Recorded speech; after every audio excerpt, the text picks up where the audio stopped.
غم سے اس قسم کی سیڈنس ایکسپیرینس کی تھی نبی السلام کے آپ کا خواب تو غم پھر کیسا دیکھا؟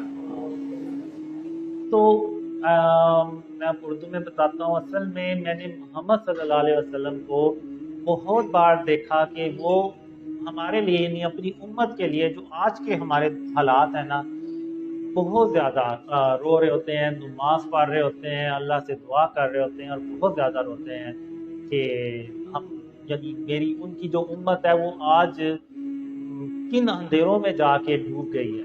تو یہ سارے جو ڈریمز ہیں ابھی آپ کو بتائیں یہ ڈریم شیئرنگ سے پہلے کے ہیں. جب ڈریم شیئرنگ کا اللہ نے حکم دیا تو پھر اس کے بعد میں نے جنوری 2015 میں ڈریم شیئر کرنا شروع کیے.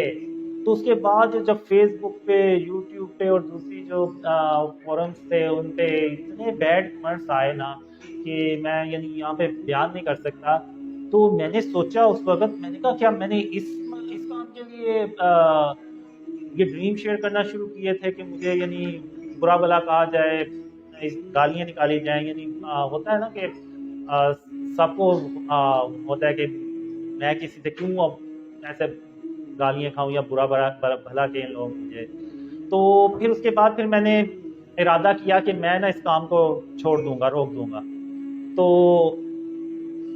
پھر میں نے یعنی پورا ارادہ کر لیا تھا کہ میں یہ چھوڑ دوں گا. پھر لیکن 8 یا 10 فروری 2015 کو ایک خواب میں محمد صلی اللہ علیہ وسلم آئے اور ان کی آواز جو تھی نا وہ افسردہ تھی, اور انہوں نے افسردہ آواز اور لہجے میں مجھے کہا کہ قاسم اللہ کی رحمت سے مایوس نہیں ہوا کرتے اور تم اس کام کو مت چھوڑو اور اس کام کو کرتے رہو اور اللہ تمہاری مدد کر رہا ہے اور تم اپنی منزل کے بہت قریب ہو.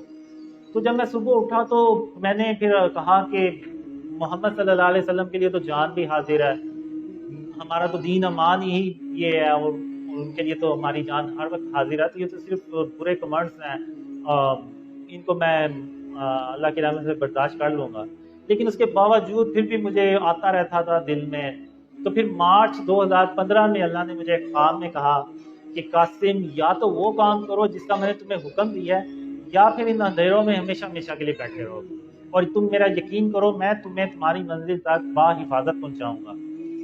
تو جب اللہ بات کرتا ہے نا تو وہ پھر دو ٹوک بات کرتا ہے, وہ پھر یعنی آپشن کوئی اور نہیں ہوتی. تو پھر میں نے کہا کہ میں اللہ پہ بھروسہ ضرور کروں گا اور کرتا بھی رہا ہوں, اور میں ان خوابوں کو شیئر کرتا رہوں گا. اور پھر مجھے بس یہی تھا کہ بڑھیا 2-4 لوگ یقین کر لیں گے, لیکن اتنے لوگ یقین کر لیں گے یہ میں نے کبھی بھی نہیں تھا سوچا. تو یہ سب اللہ کی رحمت ہے اور یہ اسی کی مہربانی. اور اس کے بعد میں نے دوسرے ڈرینز میں بھی دیکھا محمد صلی اللہ علیہ وسلم بہت پریشان ہوتے ہیں. کچھ ڈرینز میں ہوتا ہے ان کو تھوڑا سا یعنی غصہ بھی آتا ہے کہ میری امت کا بات سن کیوں نہیں رہی.